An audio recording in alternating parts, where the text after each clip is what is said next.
Now that we're back from the shoot, it's time to start editing the photos. So I have my compressed DNGs here. I'm just going to drag these straight into Lightroom. And you want to also make sure that this has add up at the top and not move or copy. We're just going to keep them in the same location. And I'm not going to apply any presets during the importing just because it applies it every single time. So I'll just keep it separate. Okay, our files are imported, and now I'm going to just select all of them with Command A. Now we're in the Develop tab. I'm going to come down here to the Lens Correction module, and I'm going to turn on Profile Corrections and Chromatic Aberration. And now that we have that applied to all of our photos, the other thing I like to do just for organization is I'm going to select all of my interior shots. I'm just going to hit the 9 key, and that's going to turn them blue. Then I'm going to take my exterior shots, I'm going to turn them green with the 8 key. And what this does is it allows me to apply presets to an entire shoot or an entire day's worth of photos. When you've shot 5 houses in one day, it's helpful to just apply all the presets to all the interiors or all the exteriors at the same time. So then what I'll do is I'll come up here to Library Filter, and if that's not on your screen, you can just hit the / key, and that's going to bring up that filter. And I'm going to filter mine by the blue, and then I'm going to apply my interior preset. And now that that's applied, we will also select all the green photos. We're going to apply our exterior preset, and now we can go through, and I like to just do a nice rough white balancing. What I'm looking for is proper exposure and somewhat correct white balance. Sometimes the white balance can be really, really off, even after the auto. So in Develop, I'm going to just go through each set of brackets individually, just 5 photos at a time. You also want to make sure that you have this auto sync turned on down here. Otherwise, your settings won't be applied across all 5 images. And what I'm really looking for is just proper exposure. See, this was rather dark. So I'm just going to boost that up a little bit to where I think it should be. And this is an extremely yellow photo. So what you can do is look at the previous images. And this is about 4600 plus 14 over here on the temperature. So we can just kind of keep that mental note. And it's going to be around that 4600. We'll just do that on basically every photo. Make sure it's kind of around that range.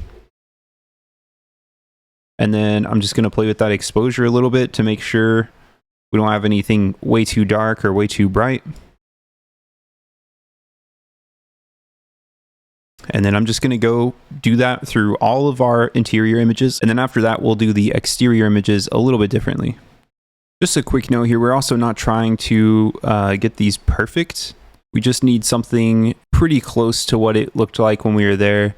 The more time you spend on the white balancing, the better result you end up with. You either put in a lot of time on the front end, or you can put in more time on the back end.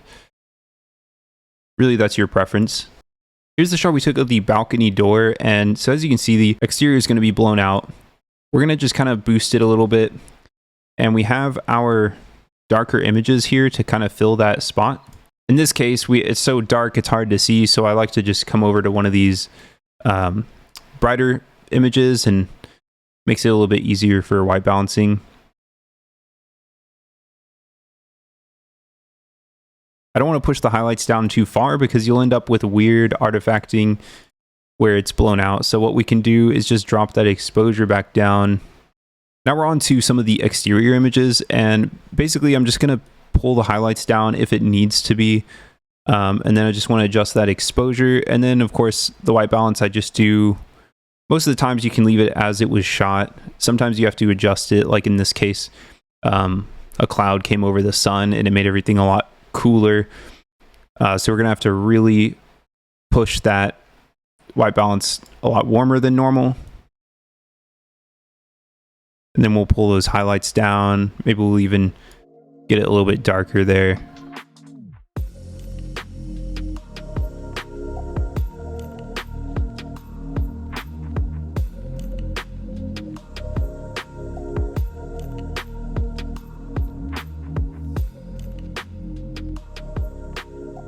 Now that we've narrowed down our photos, adjusted exposure, and white balanced the images, it's time to export these to JPEGs so we can do the batch HDR processing in Photomatix.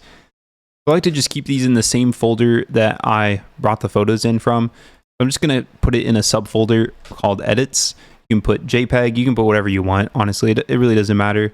And then we're just going to export these as 100 quality JPEGs, and that's all you need to do there.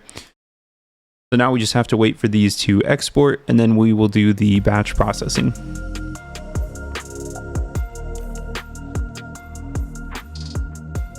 Okay, our photos are done exporting, so now I'm going to close Lightroom just to save some processing power. And I'm going to open up Photomatix. I'm going to click on this button down here that says Batch Bracketed Photos, and then I'm going to select Folder and choose our Edits folder or whatever you want to name it. And then down here, we're going to have this selected at 5 or 3 or whatever set of brackets you do for your shoots.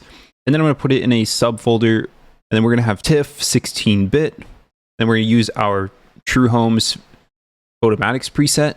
And then I'm going to turn on image alignment and ghost removal. It takes a little bit longer to process, but if you have any movement, it helps kind of fix that. And then we're going to hit run. And so that's going to take a little bit of time to go through.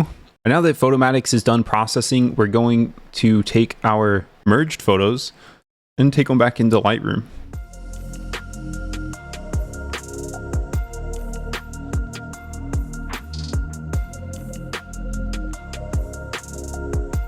So I like to keep the raw files in Lightroom just in case I need to make any changes. We'll take all of these and I'm going to make a new collection for that address. So we're just going to call it condo, and I'm going to drag them into here. And what this will do is allows us to organize the photos because we need to organize them correctly when we deliver them. So if we come over and look at our photos that we got back from Photomatix, they're actually, you could probably deliver these for the most part. Some of them might need some exposure adjustments, but I mean, the quality itself is fine. And so I just like to use my own preset to kind of add a little bit more contrast because they're kind of flat. So we'll filter all of the photos by their color for interior and exterior and apply the presets. Okay, yeah, I put the wrong preset on the first time. So we'll go through. It does look like they're a little bit on the dark side, maybe a little bit too much contrast. So we'll just go through individually. And what I'm going to do is just adjust the exposure. I might lift the blacks a little bit to add some detail back into those shadows. And then we can also adjust some of the saturation if we need to. And then the other thing we need to do is use this transform tab, but we'll go through. Personally, when I edit, I'll do kind of all these processes on each photo.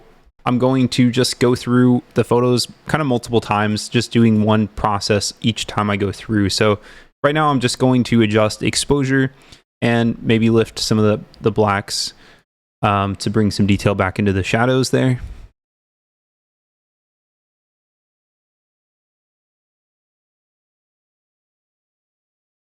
I like to get the histogram up here in this area right here between these two quadrants because, if people are viewing it on their phone or something not at full brightness, just want to make it look as bright as I can.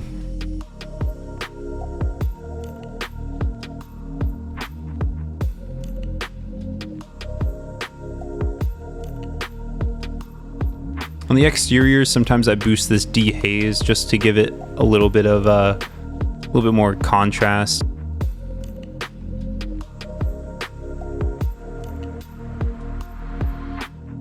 So now I'm going to go through and correct our transform tab.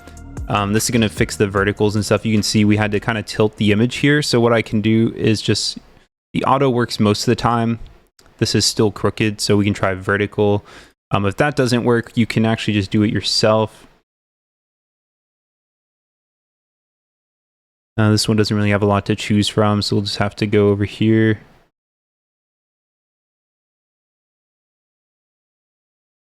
Now we have this nice corrected vertical image, and this looks good. So we'll move on to the next one.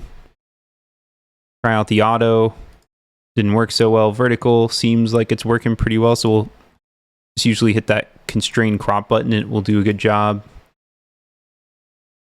It's going to keep it within that white box so it doesn't, you don't end up with that white on your photo. And we're just going to go through the images doing that. You know, with this one, like I mentioned in the tutorial, we're going to crop that up because I don't want all that concrete. So now you have a lot better shot. It's centered in the frame instead of being you know, a bunch of concrete at the bottom.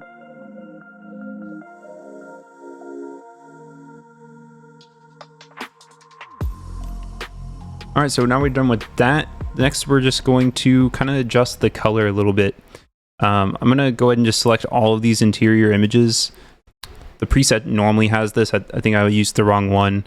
But we're just going to pull the yellow down quite a bit, and I'm going to pull the orange down too, just a little bit, because there was a lot of orange in these photos that maybe shouldn't be there. So we'll start with that.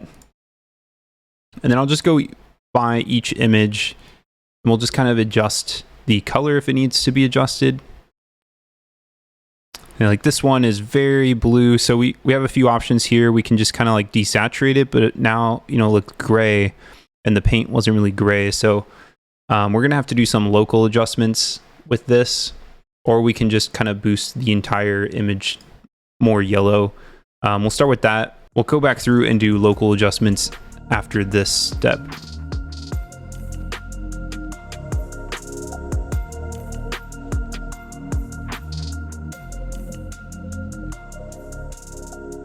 But I need to make a few adjustments on the color, and this is where local adjustments come in, and you can really make this as complicated or easy as you want.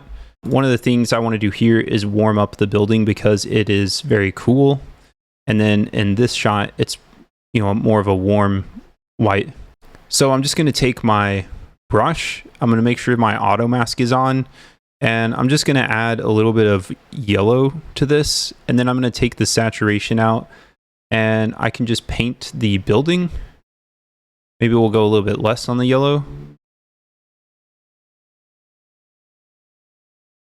And we can even lift the blacks a little bit, and then that will help remove some of the shadow. Maybe just add a little bit of purple. And then we can make a new brush. And this one I'm going to lower the exposure a little bit and maybe just add a little touch of dehaze here. And I'm going to paint that sky back in. If you get it on something you don't want it to be on, you can just hold the Option key, and that is going to bring up the erase tool. So that looks good to me. And I think we need to do that same thing on this photo here. This wall is looking a little blue. There we go. That's that. And then we can do the same thing here. We can just paint that sky in real quick.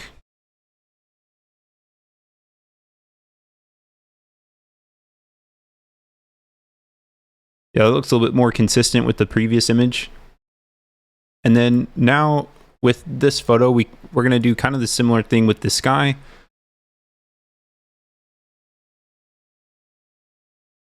Just going to paint this in real quick.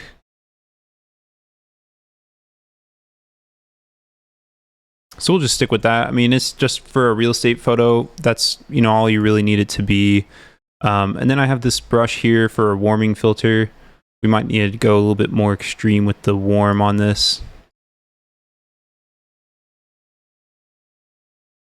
Just to kind of get rid of that blue that's happening, because that bedroom isn't blue, you know. So another, you can also do this with a gradient or a radial filter. Sometimes I'll just use the radial filter to just get a quick adjustment in.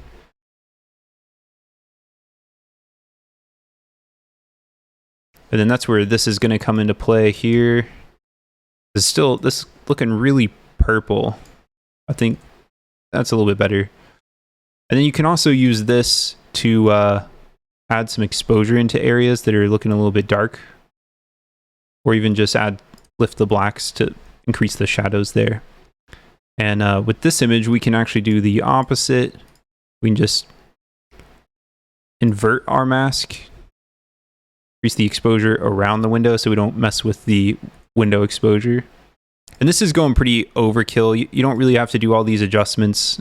Sometimes I make all these if I feel like it, but if you're trying to save time, you definitely don't want to spend all that time making these adjustments.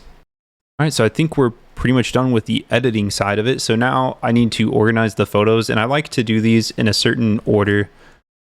We're just going to take our stuff that would be at the entrance to the front of the photos, and we're going to start with this nice wide shot here, and then we'll go to this one. That one looks a little bit crooked. Let me see if I can maybe just angle it a little bit. The verticals aren't perfect, but it's not as noticeable.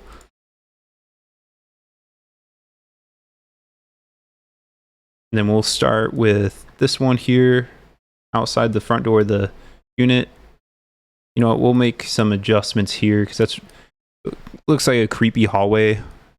Not the most enticing thing for a